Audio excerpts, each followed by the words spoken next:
नमस्कार। आज के वीडियो में हम यह जानेंगे कि श्री राम के राज्याभिषेक से पूर्व की एक रात क्या क्या तैयारियां की गई थी और अयोध्या के नगर के लोगों को जब पता चला तो वो कितने उत्साहित थे। तो होता यह है कि दशरथ जी अपने गुरु वशिष्ठ जी से कहते हैं कि आप मेरी पुत्र वधू मेरी बहू सीता और राम को उपवास व्रत की दीक्षा दिलाइए। और इसके बाद वशिष्ठ जी श्री राम जी के महल में जाते हैं और वे वहाँ राम और विदेह नंदिनी सीता को व्रत की दीक्षा दिलाते हैं। इसके बाद वह दशरथ जी के पास आते हैं। दशरथ जी उन्हें पूछते हैं कि क्या आपने प्रयोजन सिद्ध किया है। तो जो वशिष्ठ जी हैं वो कह देते हैं कि हाँ, मैंने राम को और सीता को जो उपवास व्रत की दीक्षा दे दी है। और इसके बाद दशरथ जी अपने महल में चले जाते हैं। इधर रामचंद्र जी और सीता जी को जब उपवास व्रत की उनको दीक्षा मिल चुकी होती है, तब वे लोग बिल्कुल मौन होकर संयम पूर्वक विष्णु भगवान जी के देव मंदिर में नारायण जी की आराधना करते हुए वे कुश की शैया जो होती है, कुश की बिछी हुई शैया है, उस पर वो लोग सोते हैं। और इसके बाद जब रात्रि के 3 पहर बीत चुके होते हैं, मात्र 1 पहर शेष होता है, तब श्री रामचंद्र जी उठते हैं। वे वहाँ पर सभा मंडप को तैयार सजाने की आज्ञा देते हैं और इसके बाद वह जप ध्यान में लग जाते हैं। और जप करने के कुछ समय के पश्चात वो ब्राह्मणों द्वारा अपना स्वस्ति वाचन करवाते हैं। तो धीरे धीरे अब ये बात जो राज्याभिषेक की बात है वो श्री रामचंद्र जी ने स्वीकार कर लिया है और उनके मन में ये है कि अब मुझे ये इस सुबह में राज्याभिषेक मेरा होने वाला है और इतने बड़े काम के लिए वो तैयार है, इसीलिए वो सब कुछ नियम पूर्वक अब कर रहे हैं। इधर दूसरी ओर अयोध्या के लोगों को ये पता चलता है, क्योंकि ये डिसीजन जो है वो दशरथ जी ने इतनी जल्दी में लिया, बिल्कुल क्विक डिसीजन था उनका। और तब जो आग की तरह यह इतनी बड़ी खबर थी वो पूरी अयोध्या में फैल गई। अब अयोध्या के क्या बच्चे, क्या बूढ़े, क्या स्त्री पुरुष, सभी महल के चारों तरफ भीड़ जमा हो गई, एकत्रित हो गए और सभी केवल राम का राज्याभिषेक देखना चाहते थे। यहाँ तक कि अयोध्या के बाहर के लोग भी आए हुए थे राम का राज्याभिषेक देखने के लिए और सब इतने उत्साहित थे, क्योंकि रामचंद्र जी का चरित्र ही ऐसा है। उन्हें रामचंद्र जी पर पूरा विश्वास था कि ये जब हमारे राजा बनेंगे तो हमारा राज कितना फलेगा फूलेगा, क्योंकि रामचंद्र जी का जो प्रेम है वो प्रजा के लिए वो अपने भाइयों के समान ही है। जिस प्रकार वे अपने भाइयों से प्रेम करते हैं उसी प्रकार हम लोगों से भी प्रेम करते हैं। तो जो स्त्रीगण हैं, बच्चे हैं, बूढ़े हैं, सभी बहुत प्रसन्न होते हैं, सभी बहुत एक्साइटेड होते हैं कि राम का राज्याभिषेक देखने के लिए कोई सोता नहीं है, बिल्कुल सब प्रतीक्षा कर रहे हैं कि कब सुबह होगा। और वो लोग पूरा अरेंजमेंट कर रहे हैं, चंदन का लेप लग रहा है, सड़कों पर पूरा फूलों को बिछाया जा रहा है, धूप से सुगंधित किया जा रहा है और रात्रि में जगह जगह दीप स्तंभ वृक्षों पर लगाए जा रहे हैं, ताकि बिल्कुल सवेरे सवेरे जब राज्याभिषेक हो उस टाइम किसी को कोई चीज़ का दिक्कत ना हो। तो सभी अपने अपने तरीके से, ऐसा नहीं कि राजमहल के लोग ही काम कर रहे हैं, सजावट कर रहे हैं अयोध्या का, बल्कि जो उस नगर के लोग हैं वे अपने अपने पर्सनल लेवल पे भी इतने उत्साहित हैं कि वो लोग भी अपना अरेंजमेंट कर रहे हैं और सभी लगे हुए हैं अयोध्या को सजाने में। अयोध्या के जो जितनी भी गलियां हैं, जो देव मंदिर है, जो बड़ी बड़ी दुकानें हैं, यहाँ तक कि लोगों का जो नॉर्मल घर है, सभी पर ध्वज पताकाएं लहरा रही हैं और बिल्कुल प्रसन्नचित्त माहौल है चारों तरफ का। लोगों का जो भीड़ जमा है उसकी प्रसन्नता से जो हर्ष ध्वनि निकल रही है वो सब सुनाई दे रहा है महल में।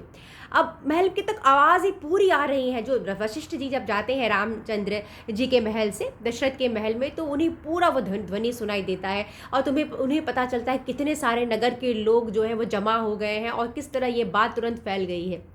अब इधर होता क्या है कि कहानी में तो वो मोड़ आना है। तो होता क्या है कि कैकेयी की एक दासी होती है मंथरा, वो कहाँ से आई है, उसकी कहाँ जन्म हुआ है, उसका उसका तो वर्णन लिखा नहीं है कहीं। और लेकिन वो जो उसके कैकेयी के ही अपने नगर से आई हुई मंथरा दासी है, और वह उसके साथ ही इसकी सेवा सत्कार क्या करती है। अब ये मंथरा जो है उसे कुछ पता नहीं है, पर ये कैकेयी के महल के छत पर चढ़ गई, और वहाँ पर उसने जो नज़ारा देखा अयोध्या का, तो वो देखती रह गई। उसने देखा कि अरे तो ऐसे तो प्रतीत होता है जैसे कोई उत्सव होने वाला है, और उसे तो राज्याभिषेक का बात कुछ पता नहीं था।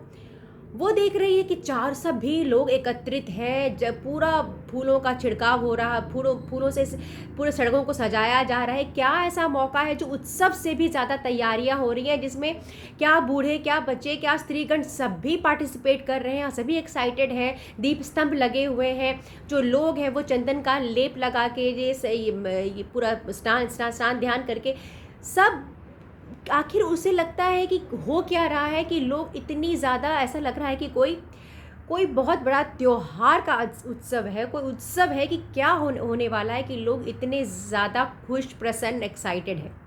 और इसके बाद वो पूछती है और उसे पता चलता है कि बात क्या है। और इसके बाद जब कहानी पूरी तरीके से टर्न ले लेती है, वह मंथरा ही है जिसने इस राम के राज्याभिषेक को पूरा ही बिल्कुल ही मोड़ दिया, और कहानी बिल्कुल ही अलग हो गई। और किस प्रकार से ये सब हो रहा है, कैकेयी को किस प्रकार से भड़काती है वो जाके, ये मैं आपको अपने अगले वीडियो में बताऊंगी। यहाँ है कि सबको ये बात पता है अभी तक, राम के राज्याभिषेक की बात, परंतु कैकेयी को पता नहीं है।